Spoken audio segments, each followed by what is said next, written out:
Hey everyone, welcome back to Chozo Archives. My name is Ethan, and this is my channel where we discuss all things Metroid related. Today, we're diving deep into the second game in the Metroid Prime trilogy, Metroid Prime 2 Echoes. With Metroid Prime 4 Beyond finally on the horizon, a lot of people are realizing they either never played Echoes or don't quite remember what happened. And that's fair, it came out back in like 2004. I was really hoping that Metroid Prime 2 and 3 would find their way to the Switch in some capacity before the release of Metroid Prime 4, and while there are rumors circulating that that still could happen, it also may not. So I decided to make this video mainly for people who haven't played Prime 2 and want to know what happens in the game before jumping into Prime 4. That being said, I'm also going to make a similar video soon covering Metroid Prime 3, so stay tuned for that. If you haven't played it, or just need a refresher, here's the full story of Metroid Prime 2 Echoes in less than 10 minutes, told chronologically so you'll be caught up before Prime 4. Let's get started. After the events of Metroid Prime on Talon 4, bounty hunter Samus Aran is cruising through space when she picks up a distress signal from a Galactic Federation squad. They were sent to a mysterious planet called Ether, and haven't reported back. Samus, being Samus, follows the signal and lands on Ether, and right away things feel off. The planet is stormy, unstable, and she eventually finds the Federation wreckage. Pretty quickly, she discovers that the troopers are dead. Upon investigating, Samus discovers that dark creatures killed the troopers. Exploring further, Samus soon meets Umos, the last living sentinel of the Luminoth. Samus learns that the planet has a dimensional anomaly. Ether is literally split into two parallel worlds. There's light ether, harsh but survivable, where the remains of the Luminoth society remain, and then there's dark ether, a poisonous, twisted mirror world crawling with these monsters we learn are called the Ing. This split was caused long ago when a massive meteor, sounding a lot like Talon 4's Phazon meteor, struck Ether. The impact fractured reality itself and spawned the Ing. Through Umos and the planet's lore, which you piece together by scanning terminals and ruins, you learn Ether's tragic history and facts about the Ing. The Ing can possess other beings, for example, twisting them into horrific versions of themselves. A war erupted between the Luminoth, fighting to preserve light ether, and the Ing trying to consume everything. The Luminoth built energy controllers, temples to stabilize their world's energy, but one by one, the Ing stole this energy and weakened light ether. And now, the Luminoth are nearly wiped out, barely holding out in a last sanctuary. Umos asks Samus for help. Reclaim the planet's stolen light energy from the Ing, return it to the light ether temples, and stop dark ether from consuming the planet entirely. This sets up the core gameplay hook. To restore ether, Samus must enter dark ether, retrieve stolen energy, and return it to light ether's temples. But dark ether is hostile by design. Its very air is poisonous, slowly draining Samus's health unless she stands inside light beacons or force fields she can activate by shooting them. This creates a constant sense of urgency. You're never comfortable there. It's a sharp contrast from the slow, meditative exploration of Prime 1. Here, every trip into dark ether is a race against time and resources. Early in her mission, Samus encounters Dark Samus. At the end of Prime 1, the Metroid Prime absorbed part of Samus's Phazon suit and essentially cloned her. Dark Samus is the result, a living Phazon entity in Samus's image.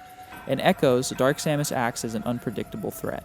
She keeps reappearing, ambushing Samus, siphoning Phazon, wrecking space pirate operations, and growing stronger. Her presence hints at a larger Phazon arc that will climax in Metroid Prime 3 Corruption.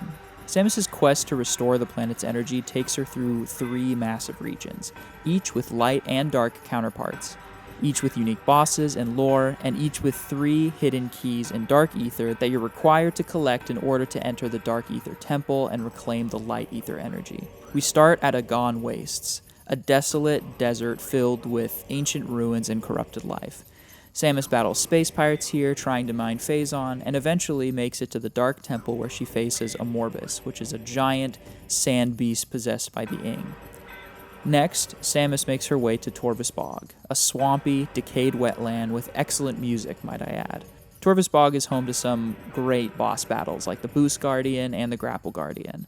At the end, Dark Torvus Temple is guarded by Chica, a massive insect boss that mutates mid-fight.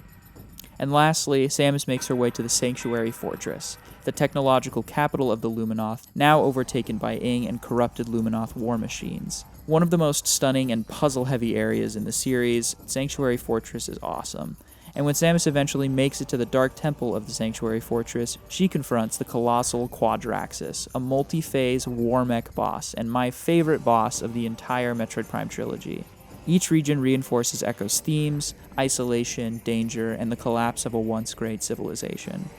Echoes adds 3 major new weapons that define both combat and exploration in the game. There's the Light Beam, which is great against Dark Ether creatures, there's the Dark Beam, which is great against Light Ether creatures, and then there's the Annihilator Beam, a late-game hybrid you get after defeating Quadraxis that's extremely strong, but it uses 1 ammo of each Light Beam and Dark Beam. And yes, unlike Prime 1's unlimited beams, these use ammo, forcing resource management. It was a controversial but defining part of Echoes.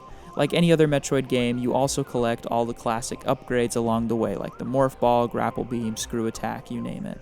While the main fight is between the Luminoth and the Ing, the Space Pirates are still meddling throughout the game. They've set up research bases on Aether to study both Phazon and the Dark Ether dimension. This also ties Echoes back to the Phazon plotline and sets up why Phazon is such a galaxy-shaping force by Prime 3. Now, back to the main story. After reclaiming energy from Agon Wastes, Torvus Bog, and Sanctuary Fortress, Samus can finally access the Sky Temple, the Ing's central stronghold in Dark Ether. But first, she must hunt down 10 Sky Temple keys, artifacts that are scattered across Dark Ether's most dangerous corners. It's a fun but grueling scavenger hunt that tests everything you've learned throughout the game. Inside the Sky Temple, Samus faces the ultimate enemy, the Emperor Ing, which is a massive, grotesque creature representing the Ing hive mind. It's a brutal, multi-phase fight, and pretty hard if you don't just spam the Annihilator Beam. When the Emperor falls, Samus absorbs the remaining stolen energy and attempts to head back to Light Ether, destroying Dark Ether and seemingly eradicating the Ing forever. But before she can leave, Dark Samus ambushes her one last time. Fueled by all the Phazon she's absorbed during the game, Dark Samus is deadlier and malformed. Samus does defeat her, but not permanently. Dark Samus's body dissolves and then reforms and escapes into space, alive and setting up her full takeover in Metroid Prime 3 Corruption. So, there you have it, the full story of Metroid Prime 2 Echoes in one video. From the tragic fall of the Luminoth, to the rise of the Ing, to Dark Samus's survival. If you've never played it, now you know why fans talk about Echoes with so much intensity. If you get the chance to play it, I hope you enjoy it as much as I do. And if you're getting ready for Metroid Prime 4 Beyond, this is crucial context for understanding where Samus has been. Next time, I'll be covering Metroid Prime 3 Corruption in the same way, so if you want to get fully caught up before Metroid Prime 4 Beyond drops, make sure to subscribe and stick around. Thanks for watching, you guys, and as always, have an amazing rest of your day.